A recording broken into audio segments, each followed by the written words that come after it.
everybody, Johnny Kenny here from Sligo Rovers. Subscribe to Irish Footy Vlogs for the best League of Ireland content around. Yeah. Hi guys, welcome back to Irish Footy Vlogs. Welcome back to another review video. This one is the First Division promotional final review, and obviously it finished at Dalymount Park. Bray Wanderers 0, UCD 2 on Friday night. Colin Whelan 68, Paul Doyle 87 minutes. I suppose this was a game whereby I thought Bray were overly disappointed in after beating Galway. I thought they might be. I tipped Galway to beat them, and then I went to Bray to beat UCD, so I got completely wrong. But they were disappointing Bray in this game, and UCD took advantage of, I wouldn't say a lackluster display, because it can't be lackluster when you're going into a final like that. But they definitely weren't as good as UCD in the day, and that man Colin Whelan popped up with a goal again. Doyle getting the winner.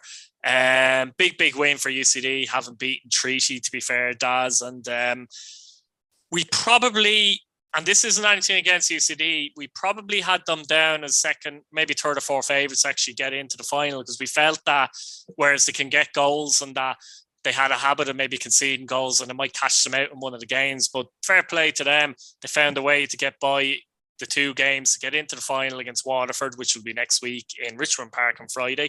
I'll be going to that and doing a vlog as well, by the way. But they found a way to get through, to be fair to them, and ultimately deserved to be there. And fair play to Andy Myler. Yeah, absolutely. You have to give him absolutely full credit. But firstly, before we even go into the game, it's very frustrating that that game was on a Friday night with all the Premier Division fixtures. And why couldn't they have had that on a different night when they could have had a bigger audience for them, put it on RTE or stream it on YouTube, have a bigger fan, have more people watching it. I would have went to the game had the game been on the Saturday or Sunday. I would have been at the game personally. So. As would I have. So many other people, especially everyone around the Dublin area, probably a lot of people would have went to it. Let's be real, but the fact even that Bows were playing that night, obviously I wasn't watching it live, obviously, because more Bows are playing, but frustrating that happened, and as is a lot of things in the league, it had me at times. But anyway, we'll put that aside. I wanted to say that because it annoyed me quite a lot. But brilliant for UCD, absolutely brilliant. We said it a few times in the show, in the First Division show, the good football that they play, and we said sometimes that they get a bit, shall we say, harder to play ugly when they have to. They go along when they have to be dogged, to be hard to beat, hard to break down. I think they struggle with that sometimes because they keep it on the ground. They play excellent football. It's all passing. It's all short passing. It's all pass and move. Get forward ball. They'll score 4, we'll score 5 kind of attitude. They've scored so many goals. Colin Whelan in front is an absolute brilliant striker. He's definitely going to go to obviously, we all know the team is after him. And probably every Premier Division team is after him. So why wouldn't you want him in your team? He's obviously got into Ireland squad as well, and he's done quite well for them. I think he scored for them last time he was with them, last 2 times. He has scored for the under-21s, all right, yeah. Just looking at the game itself, anyway, like you said, Bray bet Galway when we all probably would have tipped Galway to beat this. And I wouldn't even say that well, but you'd be thinking Galway probably should have enough to beat Bray. And before we even say that, you'd be thinking to yourself, UCD probably won't be in the final. And they are to find themselves in the final. Like we said, they would have been third or fourth favourites to be in the final. In the game itself, though, I did think it was 50-50. I tipped Bray, but I honestly thought, we said at the show, we were saying this could go either way, to be fair. But yeah, of course it could go either way, but the fact that UCD had, one player who's gone guaranteed to get goals, you're going to be thinking, get the ball to him, let him shoot, let him go up there, see what he can do, leave him up there. And I think they kind of tested that quite a bit as well. He did kind of stay up in around the box when he could. He got on the ball. He looked so dangerous on the ball, and Bray kind of looked like they might have panicked a slight bit when he was on it, and they're trying to close him down really quick. But he's got some pace. He could beat players. He can get in behind, and he popped up with a goal late on in the second half, and obviously got the win for UCD, and they go marching on into the final now against Waterford. Yeah, obviously we'll be doing a preview of UCD and Waterford as well in the final. As I said, I'll be doing a matchday vlog on the Friday as well. But we parked that for another day. But I just want to get into Bray quickly because it's going to be very interesting what the future holds. And it's an uncertain future and a worrying time for their fans, because it looks like They're going to be merging with Cabinteely. Like, there's been strong suggestions in media and various outlets. I actually heard about the possibility of it happening 2 months ago, but I kind of ignored it in a way. I kind of didn't take it too seriously. Ludicrous stuff, yeah, but obviously, you know, it's been really thrown out in the media now as well, and it looks like the owner of Cabinteely has you know, bought a majority share in Bray Wanderers, and they're going to merge. And look, I'd probably do something on this. I'm likely to do something like this with a Bray fan actually when it happens, because it looks like it is a matter of when rather than if. And you know, there's staunch supporters out there, staunch Bray supporters that followed their club for over 30, 40 years, you know. I know there's Cabinteely supporters that may not want this anyway, but let's be real, Bray have been in the League of Ireland and have a longer and an older fan base as well. So look, you think about from your point of view, imagine your club was to merge. Imagine it was Bowes or Pats or something. I would do a video on that. You just couldn't. You wouldn't like it. It must be difficult. Do they go and support this? Now, it does it feel like it's their club? Like Bray Wanderers are Bray Wanderers, a bit of a traditional club. They're the Seagulls. You know, you don't want them merging with anyone. I know what people might say. Some people might say that, you know, maybe they mightn't be in the best state financially, and, you know, the money of the owner coming in might give both clubs a bit of a pep up, if you like. But at the same time, I think I'd rather keep my club, even if they're struggling a little bit, because it's your club. You support them. It's the volunteers, it's the older people that have gone to games. I don't mean older people, really. I mean people that are supporting them a long, long time. Very, very difficult. I mean, it's like, in my opinion, it's a bit like,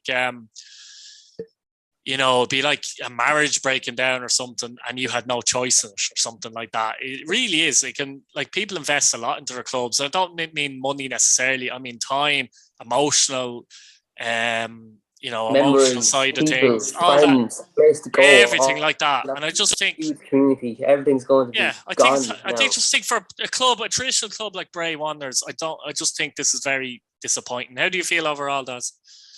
I'm shocked by it, honestly, Keith. It's mad stuff. I didn't ever think you'd be hearing something like this. And obviously, Cabinteely are fairly new to the League of Ireland. I think they're the newest team in the League of Ireland. They've come into the League of Ireland. Obviously, they came in a few seasons ago. They don't have that many. It's like a Treaty, obviously, but there was a Limerick thing. Yeah, but there was a Limerick kind of thing there. But Cabinteely are completely new. If you like, Treaty were a new club. They didn't go in and reform a Limerick, shall we say. Yeah. Whereas this is your club as a Bray fan. Let's put yourself into a Bray seat here at the minute. It's worse from a Bray perspective, isn't it?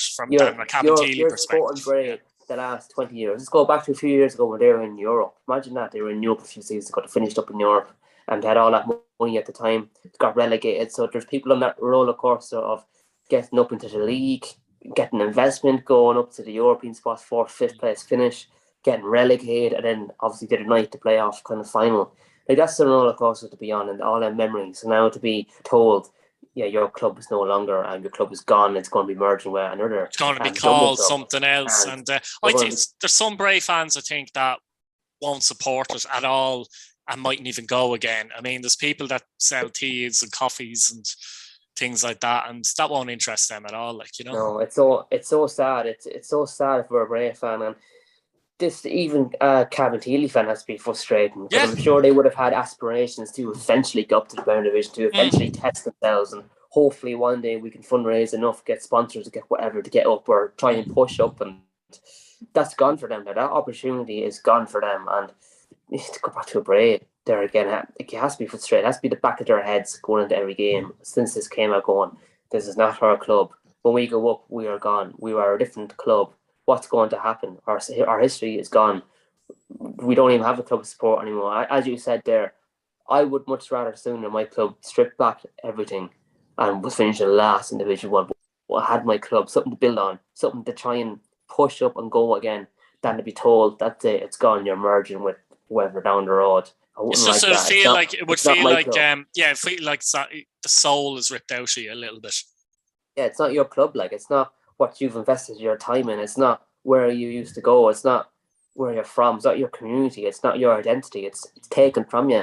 What does the badge look like? You know what I mean? What does even the kits, where do you actually play?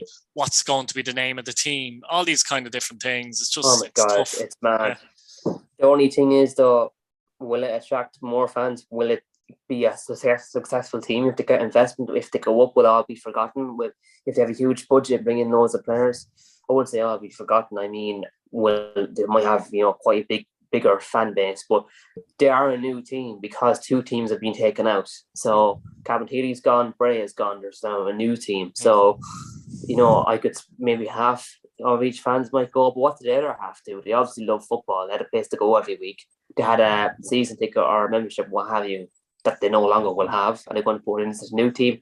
So many more questions, and I'd love to hear it from a Bray perspective to see what their thoughts are on it, and if there is any positives out of it, what are they, and what are the options going forward, and if they're going to support Bray, what are they going to do? Are they going to be a league fan? Are they going to try a new team?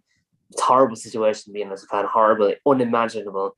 Imagine anyone listening to this video now, you're Shamrock Rovers fan and you've won the league, and suddenly, that's it. Shamrock Rovers are gone. You're now merging with, I don't know, Pats, for example, because they're close-ish, And Pats. You're merging with Pats now. Like, you wouldn't like it. You would hate it, and it wouldn't stand for it. So now put yourself in the Brace perspective. That's their club gone, ripped out of them. They had no say in it. They couldn't save the club. It's just awful. I don't like it, and it's unfortunate that happened, and I feel very sorry for Bray and Cabinteely fans. Yeah, no, big time. As Stas says, let us know what you think of the comments, Bray or Cabinteely fans, about this, the match in general, the UCD Bray match, and obviously going forward and that. And look, we'll leave it there. Subscribe, guys, if you haven't subscribed already. Hit your bell notification button so you don't miss a video. And once again, thanks for watching. Brilliant stuff. Cheers, Stas.